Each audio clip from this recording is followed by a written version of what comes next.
Mga kapuso, ipinahanap na po ng Department of Social Welfare and Development o DSWD ang babae sa isang viral video na itinaboy ng isang security guard ng isang mall.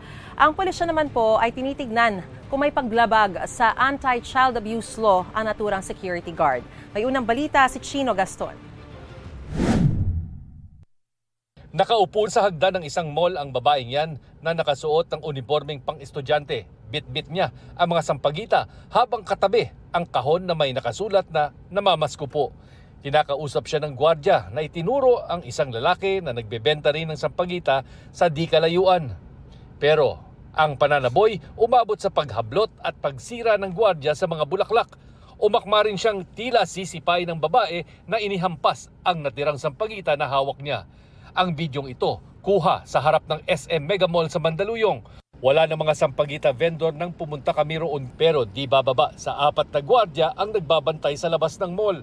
Ang PNP Civil Security Group na nangangasiwa sa mga security agency may sariling investigasyon. Meron po tayong possible na violation ng Private Security Professionals Creed, violation ng Code of Ethical Standard. Posible rin na nilabag ng gwardiya ang Anti-Child Abuse Law o RA 7610. Kabilang dyan ang anumang asal na minamaliit o niyuyurakan ang dignidad at dangal ng mga bata.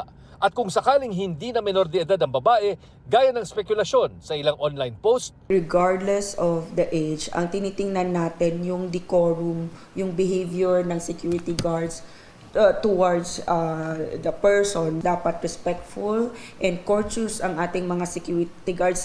pinapahanap naman ng Department of Social Welfare and Development ang babae at lalaking vendor para bigyan ng psychosocial support. Posible rin daw ang iba pang tulong para hindi na sila magbenta ng sampagita. Gusto rin kausapin ng DSWD ang SM Malls para sa posibleng training sa mga tauhan nito tungkol sa tamang pakikitungo sa mga menor de edad. Sa isang pahayag, sinabi ng pamunuan ng SM Mega Mall na nakikisimpatya sila sa babae sa video. Kinokondena rin daw nila ang ginawa ng security guard. Pinaiimbestigahan na raw nila ang insidente sa ahensya ng gwardiya. Sinibak na rin siya at hindi na papayagang magtrabaho sa anumang branch ng mall chain.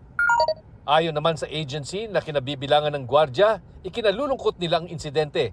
Humingi sila ng paumanhin para sa ikinilos ng gwardiya at tiniyak na gumugulong na ang proseso. Patuloy rin daw nilang papaalalahanan ang kanilang team na maging mapagmalasakit at profesional sa lahat ng pagkakataon. Ito ang unang balita, Chino Gaston, para sa GMA Integrated News. Gusto mo bang mauna sa mga balita? Mag-subscribe na sa GMA Integrated News sa YouTube at tumutok sa unang balita.